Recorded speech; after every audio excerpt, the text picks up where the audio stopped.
In 2024, rightly, Ghana is going to the polls to elect the new president, and this presents a perfect opportunity or fertile grounds for disinformation campaigns.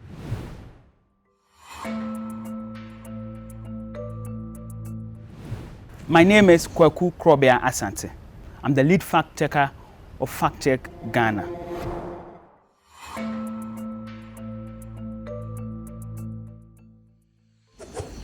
Here it's mostly about local agents who are purveyors or perpetrators in spreading or creating disinformation in the country. And when I say local agents, I'm referring to the government agencies, I'm referring to the political parties, politicians, social media influencers, media itself.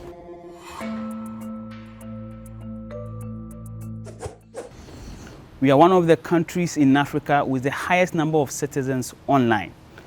Over 70% of Ghanaians have access to the internet. A large chunk or most of what we see is happening on the social media platforms. Of course, I have to admit that there are some traditional or legacy media platforms that are also used as tools to spread mis or disinformation, because ownership of the media in Ghana skews towards politicians, but most of the cases we have observed happens on social media platforms.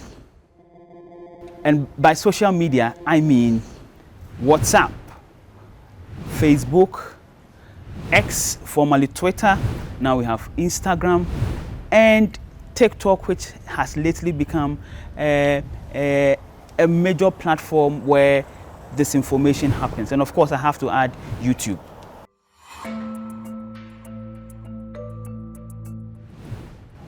In 2024, rightly, Ghana is going to the polls to elect the new president and parliamentarians. And this presents a perfect opportunity or fertile grounds for disinformation campaigns and, if you like, computational propaganda to be very intensified in the space. In Ghana, what we have realized over the years is the concept we call cyber trooping or cyber troopers, people who have been hired purposefully to sow disinformation on the social media platforms. And this is what happens almost every period getting to the elections.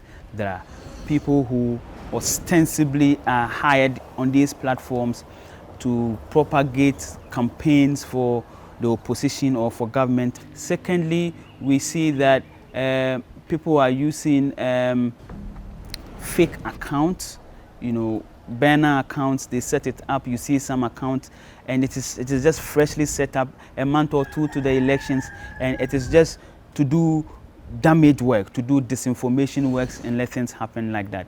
Thirdly, you see people accounts being hacked to propagate one narrative or the other. Of course, there are other strategies like what we call mass brigading. They bring all these cyber troopers together, and if they realize that you as a journalist it's been too critical of a certain opponent because of your stories, or a certain public figure or a certain opponent in the space is becoming too popular, they hire these people, they gang up against you, come to you, attack you every now and then. Every post you make, others come in to come and insult you again and again. It fights against popular participation in the sense that you see a lot of troll farms, a lot of cyber troopers, people who are hired to do disinformation, to attack people who are in the public space, who are contributing to the electoral processes, like journalists, like fact checkers, like political parties and public officers and people like that. Two, it creates a division or polarizes the discourse in the media and political space. So there are people who come into the space to just share false information, the disinformation campaigns, contradict what others are saying, and also this contributes in the long run people having deep mistrust in the electoral outcomes, and also in the long run it puts the electoral bodies, the institutions that are running the elections, it puts their integrity in disrepute.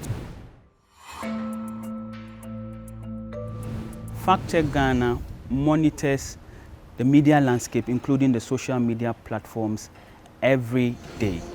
We have professional fact checkers and trained journalists whose capacities have been built to track these conversations. Of course, we use a lot of tools on these social media platforms in the media space to monitor, to track, and to verify all the claims. So we have a number of needs. Number one, of course, we have an official website where we put together the report in English, publish it out there, share it across our social media platforms, create both text and video content. And then lately we have started a local language broadcasting of fact checking to Twi, which is widely spoken dialect in Ghana. We've done Hausa, which is also very popular. We're doing Ga and Ewe, in the hope that beyond reaching out to the elite on the social media platforms and the major media outlets, we can reach out to the masses who are not very lettered or who are not literate in their own dialect, so that we can, fight disinformation down to the grassroots.